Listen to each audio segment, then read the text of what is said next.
तो बिहार चुनाव की हम बात करें तो उससे जुड़े हुए 5 अपडेट सबसे पहले आपको बता देते हैं। एलजेपी लोक जनशक्ति पार्टी को लेकर बीजेपी ने बहुत बड़ा बयान दिया है। सुशील मोदी बीजेपी के नेता ने क्या कहा है? उन्होंने कहा है कि एलजेपी के साथ कोई गठबंधन नहीं है, कुछ लोग जानबूझकर भ्रम फैला रहे हैं। पूर्व केंद्रीय मंत्री राधा मोहन सिंह ने चुनाव प्रचार शुरू भी कर दिया है। चुनाव में ज्यादातर युवा और नए चेहरों को मौका दिया गया है। बिहार चुनाव के इस वक्त के ये 5 अपडेट।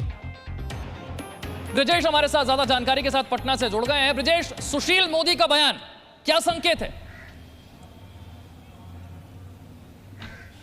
देखिए विशाल, संकेत साफ साफ है कि जो बागी एलजेपी है, एनडीए में बिहार में बन गई है बागी, वो बीजेपी के साथ का फायदा नहीं उठा पाए। लेकिन चिराग पासवान ने एक बड़ी चाल चली यहाँ पे और उन्होंने साफ पहले ही कर दिया है कि जितने भी जेडीयू के उम्मीदवार यहाँ पे मैदान में उतरेंगे उनके खिलाफ एलजेपी के उम्मीदवार आएंगे। और संदेश साफ देना है विशाल, उनका जो वोट है वो टारगेट करना चाहते हैं जो नीतीश कुमार के विरोध का वोट है और साथ में जो बीजेपी के समर्थन का वोट है।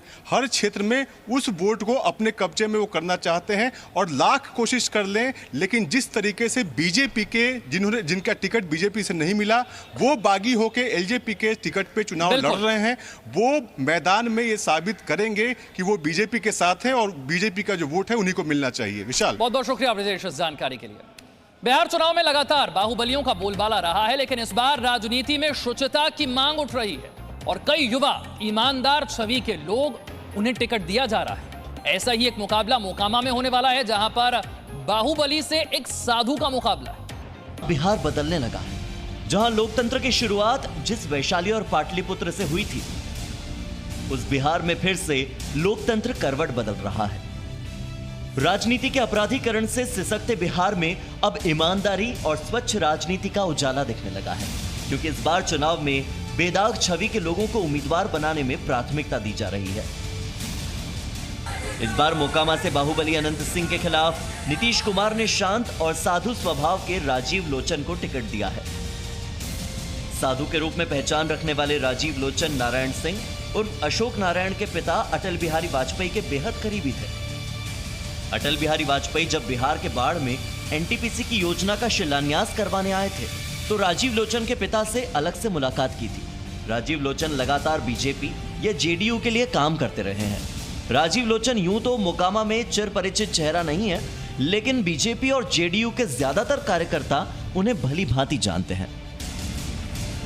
और ऐसे में एक बाहुबली से उनका मुकाबला कैसे होगा, यह देखना भी दिलचस्प होगा।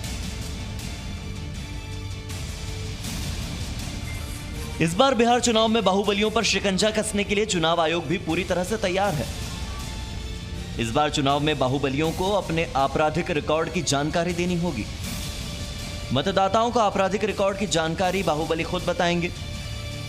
कम से कम 3 बार टीवी और अखबार में यह जानकारी देनी होगी।